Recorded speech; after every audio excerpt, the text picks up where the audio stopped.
entonces ahora vamos a ver lo que es la electrocardiografía normal.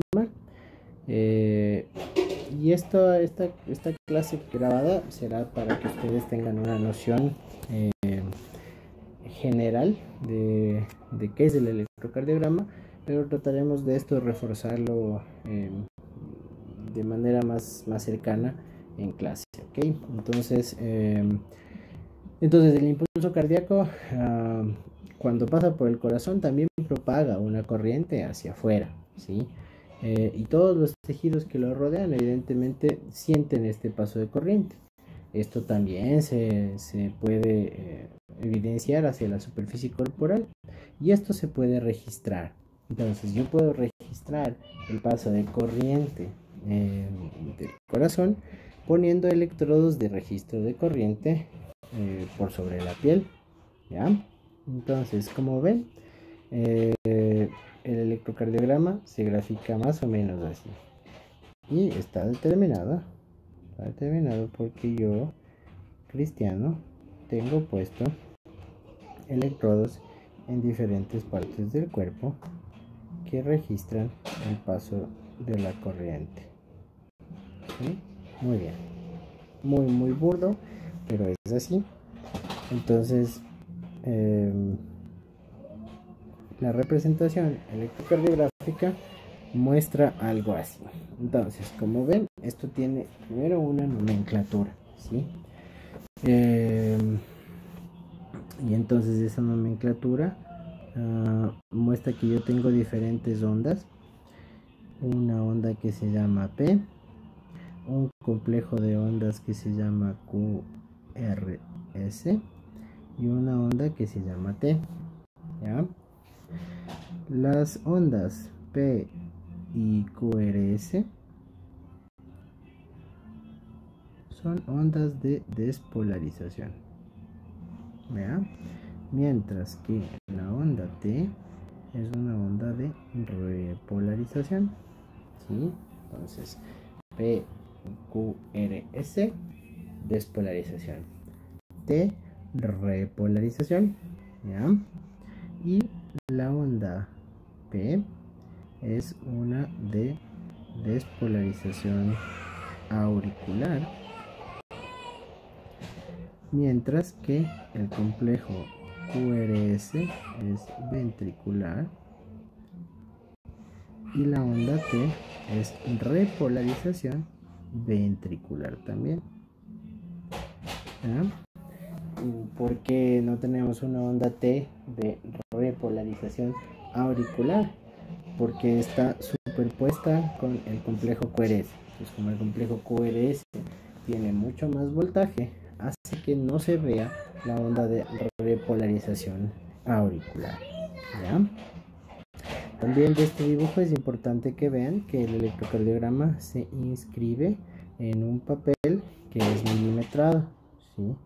Es decir, cada cuadrado grande tiene 5 milímetros, ¿sí? En ambas dimensiones.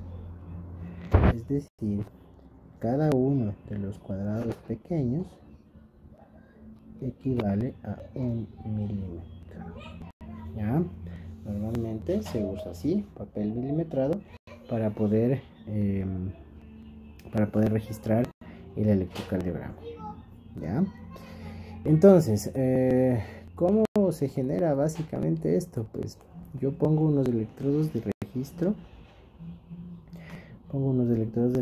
para poder documentar el movimiento de la corriente. Recuerden que la despolarización y la repolarización es simplemente cambiar las cargas eléctricas, ¿sí?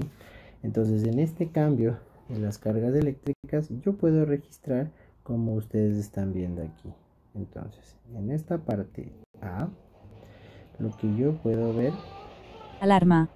Lo que yo puedo ver es que hay un avance de el cambio de cargas, ¿no es cierto?, positivas en esta dirección, ¿verdad? Y hacia la superficie es lo contrario, ¿no es cierto? Es decir, las cargas se tornan al revés.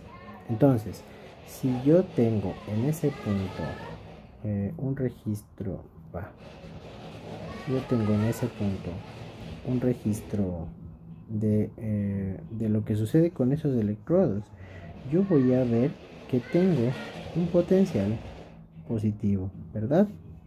Y entonces eso se grafica como aquí, así.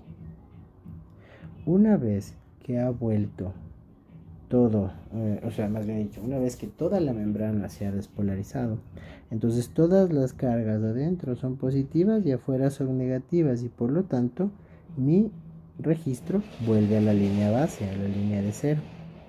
Y cuando yo voy a generar repolarización, pues es en el sentido inverso, ¿no es cierto? Las cargas migran en sentido inverso y por lo tanto primero se registra el negativo y luego el positivo hasta llegar a cero, ¿ya? Entonces, el registro muy básico es así. Si yo tengo un par de electrodos registrando el movimiento de la corriente, y entonces puedo saber cuando ha habido un cambio de positivo a negativo. Pero lo importante de esto es darse cuenta que solo se registra cuando hay cambio.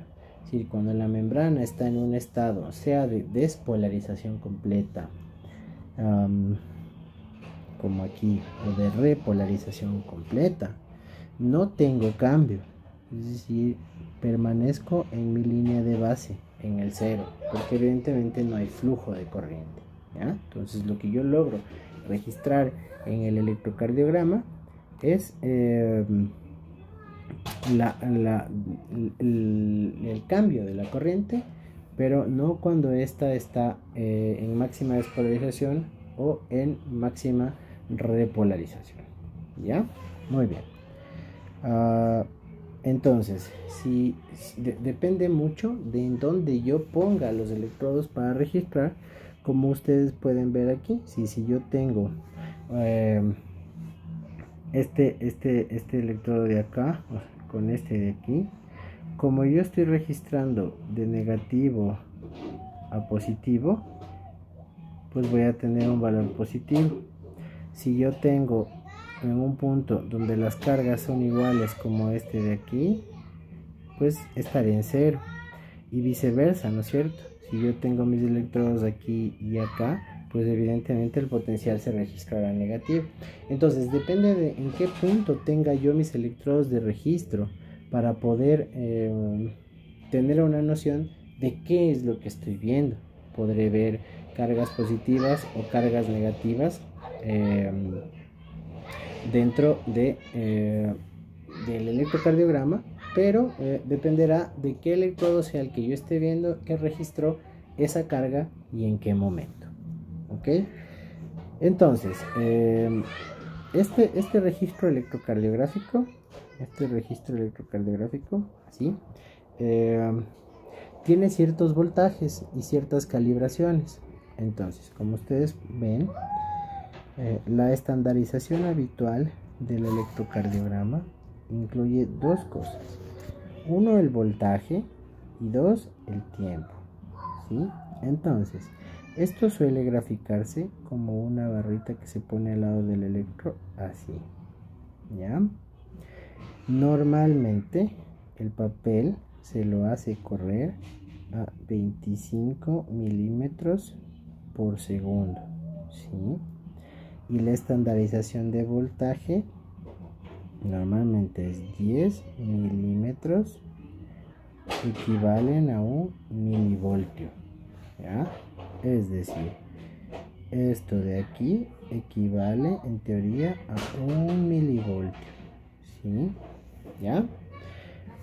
Y a esa velocidad, es decir, a 25 milímetros por segundo, cada milímetro equivale a 40 milisegundos. Es decir, cada cuadrado grande de 5 milímetros serán 200 milisegundos, ¿ya? Por lo tanto, yo en 5 cuadrados grandes voy a tener un segundo de tiempo, ¿sí? Sí, 25 milímetros, ¿verdad? Muy bien.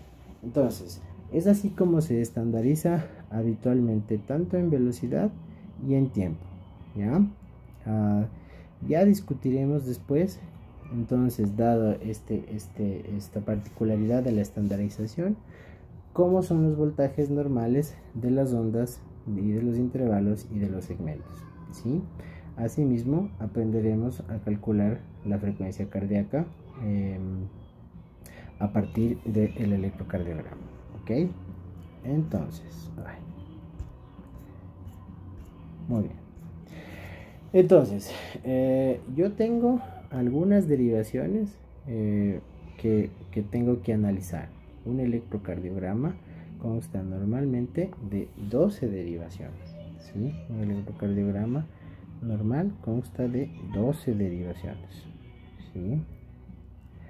6 de estas se ponen en el tórax, son las que conocemos como precordiales.